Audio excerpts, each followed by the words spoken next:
Sanchita and welcome back to my channel stylish Sanchita. তোমাদের সবাইকে জানাই দোল পূর্ণিমার প্রীতি শুভেচ্ছা ও আন্তরিক অভিনন্দন, আর সবাইকে হ্যাপি হোলি। আজকে 3 তারিখ, কিন্তু এখানে হচ্ছে 3 তারিখ আজকে হোলিকা দহন হবে আর কালকে হোলি হবে। তো এখন আমরা যাচ্ছি আমাদের এই পার্কের পাশেই, মানে এই কমিউনিটি হলের সামনে যে এই মাঠটা আছে, সেই মাঠে এখন হোলিকা দহন হবে, সেইখানেই যাচ্ছি। তো চলো, কালকে হচ্ছে আমাদের এই পার্কে হবে হোলি, তোমাদের সাথে সবটা শেয়ার করবো। চলো শোনো বাবা, আগে হাই করে দাও, হাই করো, হাই। এখন যাচ্ছি আমাদের শপিং কমপ্লেক্সের সামনে যে কেভি গ্রাউন্ড আছে সেইখানে। যেহেতু আজকে 3রা মার্চ আর দুপুরবেলা 3:30টার সময় চন্দ্রগ্রহণ লেগে গিয়েছিল আর ছেড়েছে সন্ধ্যে 6:45 নাগাদ, তাই জন্য আমাদের এখানে চন্দ্রগ্রহণের পর সন্ধ্যে 7:30টায় হোলিকা দহন করা হয়েছে। বাঙালিদের যেটা ন্যাড়া পোড়া, সেটাই নন বেঙ্গলিদের হোলিকা দহন। এসে গেছে।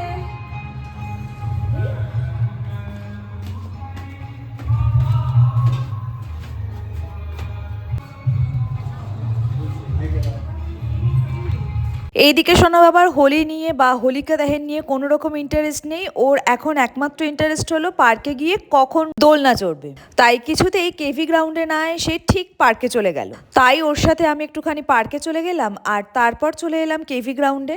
আমাদের এইচওপি স্যারের সেদিন ছিল বার্থডে, তাই কেক কাটিং হচ্ছে। সকাল থেকে বিভিন্ন রকম কাঠ, ফলের ঝুড়ির কাঠ সব নিয়ে এখানে জড়ো করে রাখা হয়েছিল হোলিকা দহনের জন্য। পুরোহিত এসে মন্ত্র পড়ে পুজো করে হোলিকা দহন শুরু হলো। লোহড়িতেও এরকমভাবে কাঠ পোড়ানো হয়েছিল, কিন্তু তখন যেহেতু জানুয়ারি মাস ছিল তাই আগুনের তাপটা বেশ ভালো লাগছিল। আর এখানে একটুখানি গরম পড়ে গেছে বলে এই আগুনের তাপটা যেন প্রচণ্ড লাগছে। আর আমাদের এখানে কিছু অনুষ্ঠান হওয়া মানেই তো স্ন্যাক্স আর ডিনার আছেই। তাই সন্ধেবেলা হোলিকা দহনের পর শুরু হলো খাওয়া দাওয়া পর্ব।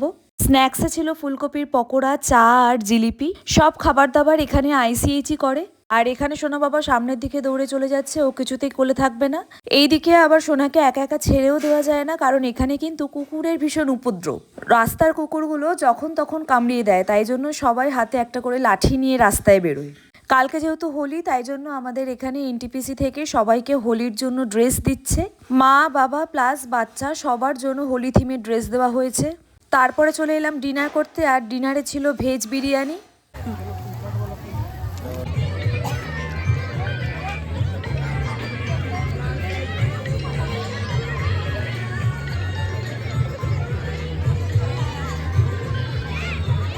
এইভাবে সন্ধ্যেবেলাটা কাটলো আর ডিনার করে বাড়ি চলে এলাম। তারপর পরের দিন হোলির দিন আমরা সবাই মিলে চলে এসেছি এখন এইচওপি স্যারের বাড়ি।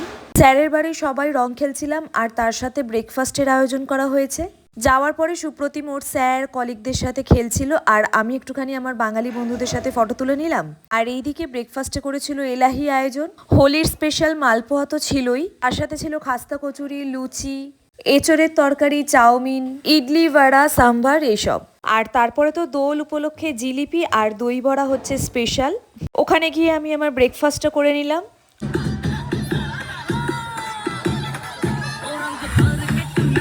আর এখানে সোনাকে তো পিচকারি কিনে দিয়েছিলাম, কিন্তু ও পিচকারি নিয়ে বাড়িতে স্নান করার সময় গামলায় জল নিচ্ছে।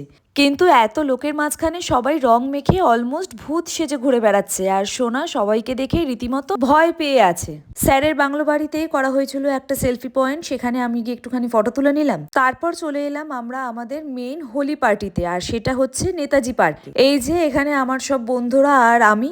আজকে নেতাজি পার্কে ছেলেদের জন্য আলাদা করে রেইন ড্যান্স আর মেয়েদের জন্য আলাদা করে রেইন ড্যান্সের ব্যবস্থা করা হয়েছে।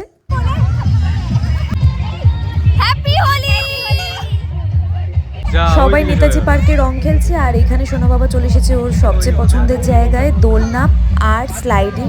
সোনাকে একটু আবির মাখিয়ে সোনার সাথে ফটো তুলতে গেলাম, কিন্তু ও স্লাইডিং এর ওপর চলে গেছে, তাই জন্য আর আমার কাছে এলো না। তাই অগত্যা একা একাই ফটো তুলতে হলো। সোনাকে সুপ্রতিমের কাছে দিয়ে এসে আমরা বন্ধুরা এখানে একটুখানি রেইন ডান্স করে নিলাম। যেহেতু আমাদের সোনা ছোট, তাই জন্য আগে সুপ্রতিম রেইন ডান্স করেছে, তারপর এখন সুপ্রতিম সোনাকে ধরেছে আর আমি রেইন ডান্স করতে এসেছি। সব মিলিয়ে আমাদের দুজনেরই হোলিটা খুব ভালো কেটেছে। আর সোনা তো আমাকে এইবারে রঙও মাখিয়ে দিয়েছে, আর এখন মারাত্মক রোদ্দুর উঠে গেছে, একদম গরমকালের মতন।